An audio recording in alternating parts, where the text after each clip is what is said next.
In this lecture, we're going to talk a little bit about how lenses and cameras work. Now, most people are fairly familiar with the concept of a wide-angle lens. This would be a wide-angle lens. And a telephoto lens, something that has a more telephoto view.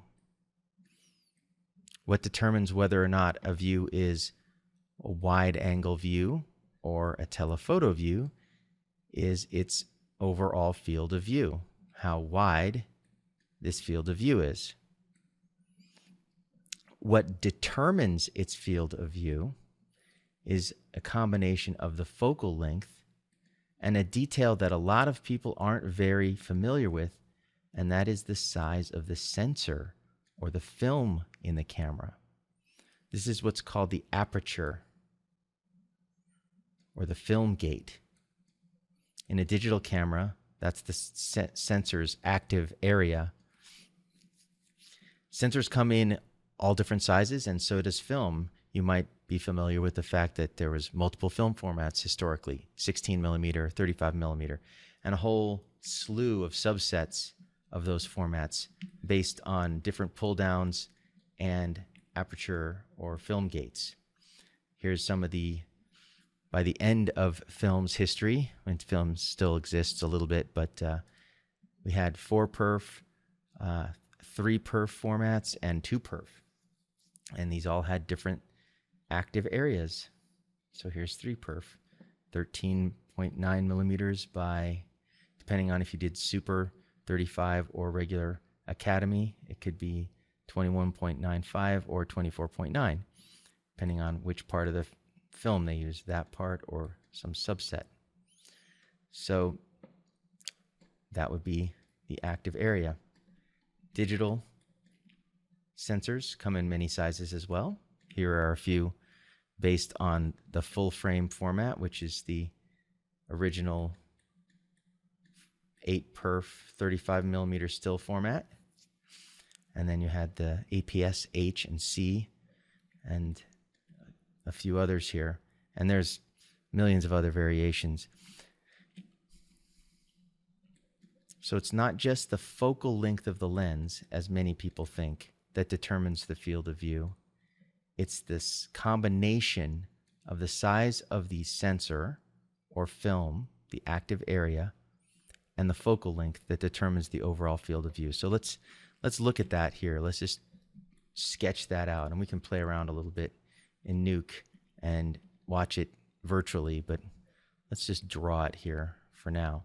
If we have this film, this let's call this film for now, piece of film in the camera. It's this big, a smaller piece of film, or let's start with a big piece of film. And the light comes through the lens, and it creates this field of view, focusing it in the lens. Now let's take a smaller piece of film. We'll put a smaller gate on the film, and you can already see that the field of view of this lens and this sensor is going to change. All this piece of film can see through the same lens is something like this. So by putting a smaller active area, smaller film gate in the camera, we've effectively made the lens seem more telephoto. The opposite would also be true if we put a much larger gate in the camera.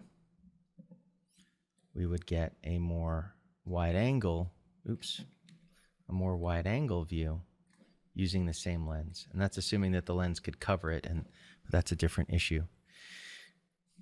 So if you think for any lens and film combo, you're going to get a specific field of view. That means that if you have those two pieces of information, you can always accurately know your field of view. Now, field of view is a two-dimensional thing like this, so we'll have something like a cone almost. This is called a view frustum. In computer graphics. We won't be talking about frustums much, but we'll be looking at them. So this cone, if you think of this cone as a slice of reality, and now we're going to look down on the camera. This is the camera here. It's grabbing a whole bunch of cones. When we make a panorama, all we're really doing is shooting a series of overlapping cones, like this. So once we know this field of view of the lens, once we know how big this cone is, we know exactly how much we need to move each cone over to the side to adjust the view to then rebuild our panorama. So that's why understanding this principle is so important, and why recording at least what type of camera was shooting and then also the focal length is so important when shooting tiles for a tile world. Now, while we're on the topic of shooting and lenses and cameras, there's one other thing I want to talk about, and that is this notion of lens distortion. If you didn't know about fields of view and lenses and apertures and all that stuff, and you tried to do a panorama or a projection and it didn't work, you might chalk it up to the fact that, oh, it's the lens distortion in the lens. It's not working because of the lens distortion. Well, lens distortion is a completely separate issue from the issue of field of view. Once you have your field of view figured out, you then have to cope with the lens distortion, which happens entirely in the lens. And that's just because it's impossible to make a perfect lens that won't distort the image a little bit. We'll learn strategies for sorting that out in Nuke, but I just want everybody to be clear on the fact that lens distortion is a separate concern from the notion of working out the field of view of the lens. Okay, so now let's look at getting rid of the lens distortion, because you can do that without knowing the field of view yet. And then once you get rid of the lens distortion, you're prepared to go on and do the next steps you need to do. One thing I want to add is that even though the lens distortion is a concern, it's actually not always a problem or a big enough problem that you even need to worry about it. Really, the most important thing is getting this field of view figured out correctly. Once you have that, especially on a good lenses only have a little bit of distortion. You can almost disregard lens distortion for lenses in a normal range of focal length, not too telephoto, not too wide angle. You only really need to start worrying about it in cheap lenses or fisheye lenses. Having said that, it is nice to get rid of it when you can, but that doesn't stop your ability to do a lot of projections and tile world type techniques.